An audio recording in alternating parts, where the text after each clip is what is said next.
السلام علیکم۔ ہمارے ہمسایہ ملک ایران میں احتجاجی مظاہرے ہو رہے ہیں اور یہ احتجاجی مظاہرے دن بدن بڑھتے جا رہے ہیں اور ایک خطرناک شکل اختیار کرنے جا رہے ہیں۔ خدا نخواستہ اگر ایران میں رجیم چینج ہوتی ہیں تو اس کی کیا اثرات پاکستان پر مرتب ہو سکتے ہیں۔ آپ لوگوں کو معلوم ہے کہ پہلے سے پاکستان مغربی بارڈر پر ہمارے بھارت کے ساتھ کلیشز چلتی آ رہی ہیں اور اس کی ایک بہت بڑی ہسٹری ہے کہ ہمارے ان کی بھارت کے ساتھ جو جنگوں کا تسلسل ہے وہ کتنا زیادہ ہے۔ اور اگر ساتھ بات کی جائے تو موجودہ سیٹ اپ ہیں افغانستان میں، وہاں کی حکومت بھی پاکستان کے کچھ حامی نظر نہیں آ رہے ہیں اور ان کے ساتھ بھی ہمارے کشیدگی میں اضافہ ہوتے جا رہا ہے۔ ایران کے ساتھ جو موجودہ ایران کی گورنمنٹ ہے ان کا ہمارے ساتھ بہت تعلقات بہتر ہیں۔ اگر بھارت کی اور پاکستان کی 9 مئی 2025 کی جنگ کی بات کی جائیں تو اس جنگ میں بھی ایران نے پاکستان کو سپورٹ کیا تھا، اور اگر یہ جو موجودہ صورتحال بڑھتی جا رہی ہے، احتجاجی مظاہروں میں ایک بہت ہی خطرناک شدت اختیار کرتے جا رہا ہے، اگر یہ احتجاجی مظاہرے رجیم چینج کرنے میں کامیاب ہوتی ہیں تو پاکستان کو بہت زیادہ سفر کرنا پڑے گا۔ آپ لوگوں کو معلوم ہے کہ ایران میں موساد کے جو نیٹ ورک ہیں وہ بہت زیادہ مضبوط ہیں، اور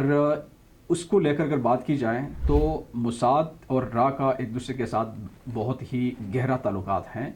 جب بھی پاکستان کے بھارت کے ساتھ جنگ ہوتی ہے تو پاکستان کو نہ صرف بھارت کے خلاف لڑنا ہوتا ہے بلکہ ساتھ ساتھ موساد سے بھی لڑنا ہوتا ہے، اور وہ اس چیز میں، اس جنگ میں کافی زیادہ کوآپریٹ کرتے ہیں بھارت کے ساتھ۔ تو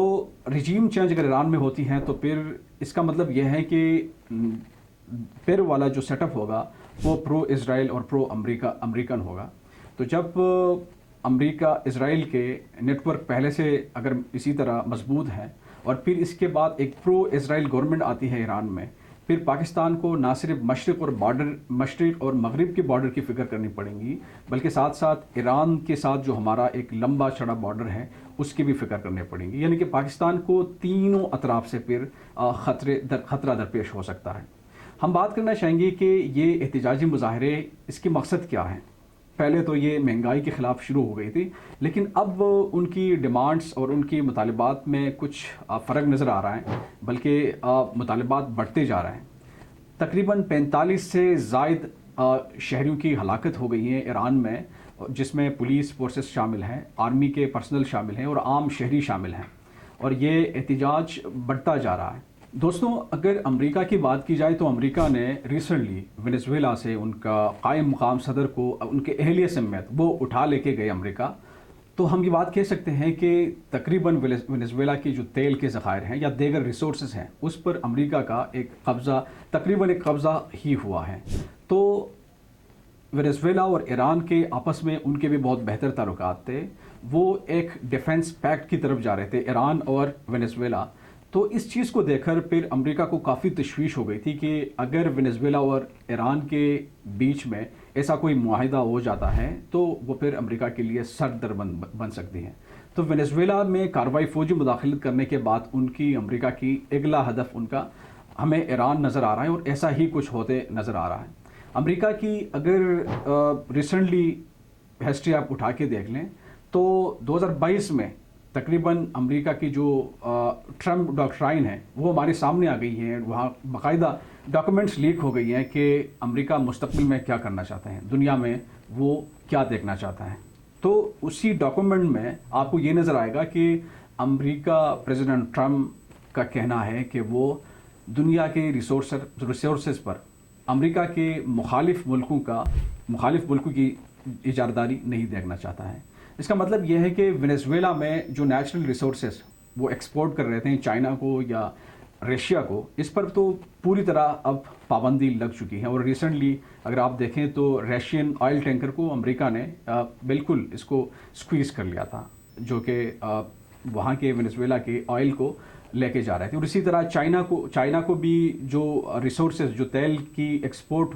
ہو رہی تھی اس پر بھی پابندی عائد کر دی گئی۔ تو اب جو اگلا ہدف ہے، اگر ایران میں رجیم چینج کرنے میں امریکہ یا اسرائیل کامیاب ہو سکتے ہیں تو اس کی کانسیکوینسز پاکستان پر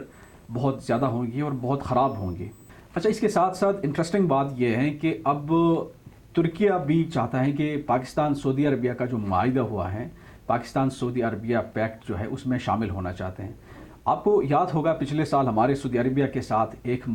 دفاعی معاہدہ ہوا ہے جس میں باقاعدہ پاکستان اور سعودی عربیہ ان کا اس بات پر ہو گیا ہے کہ اگر پاکستان پر کوئی حملہ کرتا ہے تو وہ سعودی عربیہ پر حملہ تصور کیا جائے گا، اور اسی طرح سعودی عربیہ پر حملہ کرنا وہ پاکستان پر حملہ تصور کیا جائے گا۔ تو یہ اسی پیکٹ میں ترکیہ بھی شامل ہونا چاہتے ہیں، جو کہ ایک بہت ہی بڑی ڈیولپمنٹ ہے۔ اگر یہ ممکن ہو جاتا ہے تو پاکستان کے ساتھ ایک بہت ہی بہتر دفاعی پوزیشنز میں ہے پاکستان۔ جو لاسٹ ٹائم ہمارے انڈیا کے ساتھ جو جنگ ہو گئی تھی مئی 2025 میں، اسی جنگ میں پاکستان کو بہت زیادہ دفاعی طور پر بہت زیادہ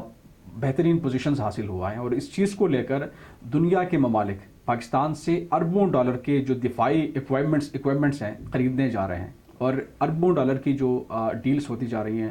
اگر لیبنان کی بات کیجیے، ان کے ساتھ بھی ہمارے ایسی ڈیلز چل رہی تھی، اور ساتھ ساتھ دیگر کچھ ایسے ممالک ہیں جو پاکستان سے دفاعی حاصل کرنا چاہتے ہیں ایکوائپمنٹ۔ تو یہ اگر ہو جاتا ہے کامیاب، یعنی کہ سعودی عربیہ، ترکیہ اور پاکستان کے بیچ میں یہ جو معاہدہ ہے سعودی پاکستان کا، تو ترکی کی اگر بات کی جائے، وہاں کی جو ڈیفنس انڈسٹری ہے وہ بہت ہی بڑے لیول کی ہے، اور اس میں کافی زیادہ اگر ڈرونز کی بات کی جائے، یا اسی طرح اگر دیگر جو دفاعی ایکوپمنٹس ہیں، ٹینکس کی اگر بات کی جائے، یا جو موجودہ تقاضے کے مطابق چیزیں ہیں، وہ بہت ہی بڑے لیول کے ہیں۔ اسی طرح اگر سعودی عربیہ کی بات کی جائے تو اکنامکلی سعودی عربیہ بہت ہی ایک بہتر پوزیشن میں ہے۔ تو تینوں ملکوں کا اگر یہ دفاعی پوزیشنز مضبوط ہوتا ہے، یا کوئی بھی معاہدہ ہونے میں کامیاب ہوتی ہیں، تو میرے خیال میں ساؤتھ ایشیا میں جو دفاعی یا جو طاقت کا توازن ہے اس میں ایک بہت ہی بڑی شفٹ ہمیں نظر آئیں گی، اور میرے خیال میں یہ آج کل کی جو صورتحال ہے اس کے مطابق کامیاب ہونا ضروری ہے تینوں ملکوں کے لیے، یا انہی ممالک کے لیے جس کو صرف اس لیے ٹارگٹ کیا جا رہا ہے کہ وہ مسلم ممالک ہیں، یا اس لیے ٹارگٹ کیا جا رہا ہے کہ وہاں وہ اپنے جو ریسورسز ہیں وسائل پر اس پر پورا کنٹرول نہیں کر پا رہے ہیں۔ تو یہ صورتحال ہے آج کل کی۔ آپ لوگوں سے بھی گزارش ہے کہ کمنٹ سیکشن میں ضرور بتائے گا کہ کیا واقعی یہ جو صورتحال پیدا ہو رہی ہے اس میں کچھ بدلاؤ لانے کی ضرورت ہے،